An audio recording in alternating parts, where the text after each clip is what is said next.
Damon Martin, MMAWeekly.com, here with G4's Blair Butler. Blair, we've had you on the radio, had you in written, now we got you on video. I'm very excited. I'm staring deeply into the camera, but no, it's awesome. I love the website. I love MMA, so it's kind of amazing that both my worlds are colliding here at Comic-Con. We obviously talked to you about your new comic book coming out. We are at Comic-Con. There is a lot of crossover with MMA and Comic-Con lately. Yeah. What is your opinion of, like, because their fighters are here, people are doing signings? Seems like there's more of an MMA appeal at Comic-Con these days. Absolutely. I mean, Nate Quarry, who's a huge comics fan, UFC middleweight, amazing guy. He's here. Like, it's great to see him. And I just heard that Phil Davis, Mr. Wonderful, is here. I heard Brandon Vera is here. I knew Kung Liu was going to be here. And of course, the Gina Carano movie made its debut trailer here.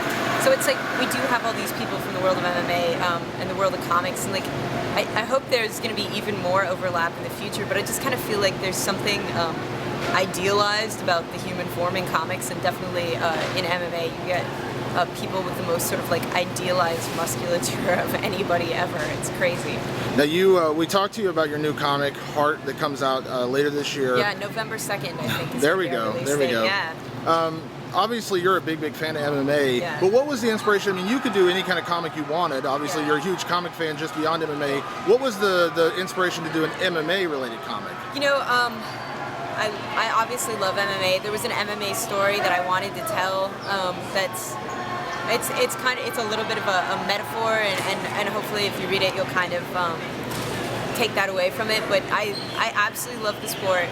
I had not seen one of the big 5 publishers do an MMA comic before, and I was like, you know what, I would love to do this. I found an awesome collaborator in Kevin Mellon, who's a great artist, and he was so psyched and up to the task, and like, it's really cool, and it's a really small MMA story. Like, I think people will read the first issue, and comics fans will probably find it really accessible. Hopefully MMA fans will find the comics format accessible too. And I know some people are going to read the first issue and be like, his gym, his MMA gym, is like sort of ass backwards, but it's kind of supposed to be like it's supposed to be like it's not like an amazing gym. It's not a team punishment gym. It's not a UFC gym. It's like a bunch of heavy bags in a tiny storefront, where guys are training in a small town and just trying to they want to fight, they want to be champions, and kind of where dreams and reality kind of run into each other violently. And I know you told me that the comic kind of focuses around like a regional, a kid who's making his way to come up. Why do that as opposed to, seeing a guy who's in the UFC or Strikeforce already? I wanted to tell a smaller story. I wanted to tell a story about someone at the bottom.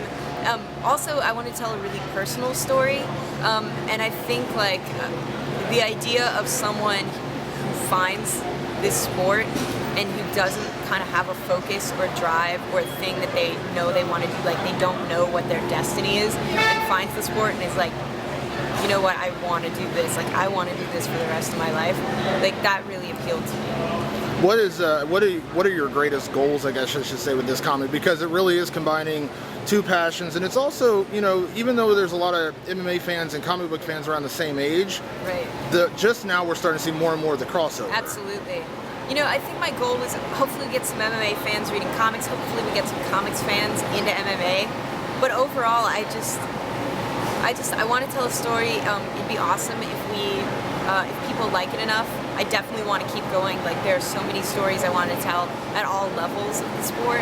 So, we're starting with a really small story, and we hope people dig it.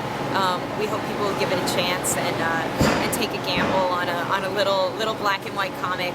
And we kept it black and white because we want to keep the price point down, because we know it's a tough economic climate for everybody, so we're sort of trying to keep it as affordable as possible. So Comic-Con is obviously now, so when are you going to make more appearances at the UFC shows, hopefully in the near future? Oh man, I hope so. I love it. I went to a Strikeforce fight. I think it was, I want to say it was Babalu Robbie Lawler. It was one of the best experiences of my life. Like, I've been to UFC fights too, but the Strikeforce fight was amazing because Jens Pulver was sitting behind me, and from the audience cornering Robbie Lawler, and it was the best experience I've ever had. It was amazing. Like, he was cheering for him, but it was the most technical cheering and the most It was great. Jens Pulver was like the nicest guy in the world, honestly. He made my entire day. Jens is a great guy, and he's a big video game fan too. He's a huge gamer, dude. He's doing MMA Supremacy, right? Yep, absolutely. I think that's been announced. I'm not like messing anybody up, but yeah, right on. And he's got that documentary driven that I'm really looking forward to seeing. So absolutely. Tell people where they can find you at. Absolutely. You can see me talking comics and MMA on Attack of the Show, which is on G4. It's every day at 4 p.m. and I pop up there once or twice a month or a week, depending on the month. The Comic-Con, I'm around all the time. You can also see my comics reviews at G4TV.com/freshing. It's like little single issues. I'll review new comics on the shelf, and you can follow me on Twitter at the Blair Butler. So, I mean, it's the Blair Butler. I just say at because I'm a dork. Very Twitterfied. Right, exactly. Thank you, Blair. Hey, thank you, David.